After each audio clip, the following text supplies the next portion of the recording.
some of the things that maintain the status quo and don't lead to positive change are silence. So when we often hear about silence, to be silent is to be complicit. That's a good example of it. So when you're hearing things, it could be in your workplace or just in your personal life, professional or whatever. You hear people make comments that could be disparaging towards people based on their racial identity, and you don't say anything. That is an example of how the status quo gets maintained. We don't question it, we just allow it to happen. Another example is leaving the conversation in the past. So thinking that it's all about the past. These are things that happened a long time ago and have nothing to do with you. And there is an element of truth that these are not things that we've built. These are all things that we've inherited, this whole way of thinking and these ideologies around race and racism. But it's what we do with it now that really matters. So to challenge it gives us an opportunity to challenge the status quo. Another way we maintain the status quo is just denying it altogether.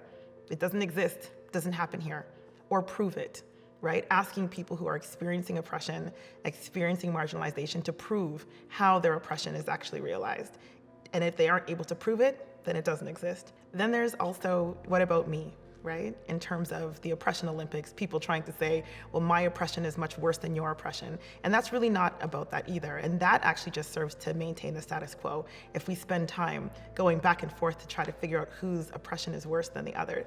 It's really about being able to identify that oppression impacts all of us, yes, differently at times, but anybody that's experiencing oppression, it's something that needs to be addressed, right? And in the case of anti-Black racism, oftentimes the conversation gets shut down, and you will hear people say, well, what about me? What about this issue, or what about that issue? Why are we spending so much time focused on anti-Black racism? And my hope, and the hope for anybody that's doing this work is, after having conversations like the ones we've had today, after going through the slides, as you have done, you have an opportunity to see that anti-Black racism is very much real, very much alive and well, and we see it in the outcomes. So when we think, why this focus on anti-Black racism?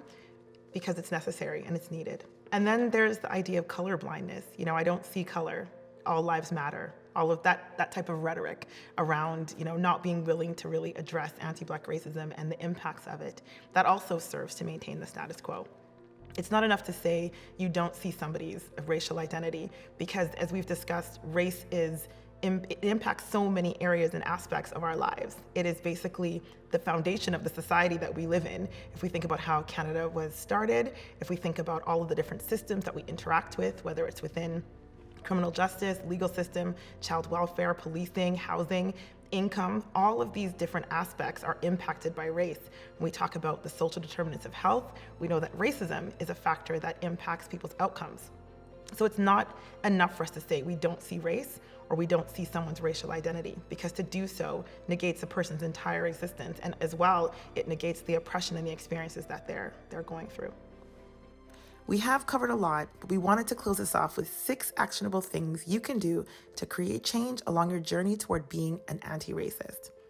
Number 1, educate yourself and your family about microaggressions, what they are and how they operate. Number 2, understand internalized oppression and support youth to see themselves in new ways.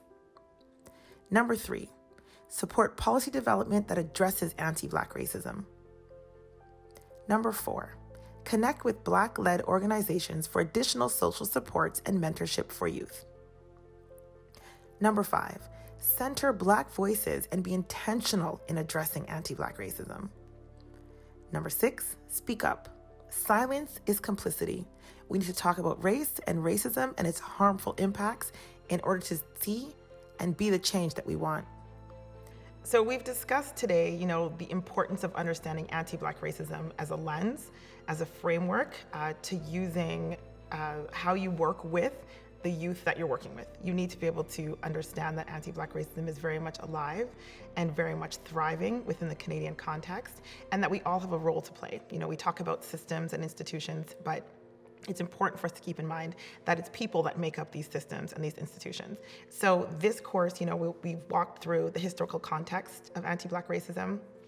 We've talked about ways to identify how anti-Black racism exists and often is just hiding in plain sight. We've talked about, ways of intervention, ways of looking at creating a whole new narrative so that when you're working with youth, you're able to do it from the lens of, anti-oppressive practice and looking at it through anti-Black racism as well. And overall, we've had an opportunity to just discuss what anti-Black racism it is and your important role that you play in addressing it and actually confronting it and dismantling it. In closing, I'd like to, number one, thank you for going through all of this training and all of this material. I know it can be quite heavy and it is a lot, but it's important for you to recognize that the learning and the responsibility of that really falls on you. And the fact that you're here and attempting to do the learning and attempting to expand your race consciousness is really important and really provides an opportunity for a change in outcome for the youth that you're working with. So it's important to keep that at the front and center of all of the work that you're doing. And it's also important to remember that even though you may try and you may get it wrong, or maybe you might say the wrong thing, or it's possible you may offend, the important thing is to get back up and try again, right? To learn from those past mistakes and move forward.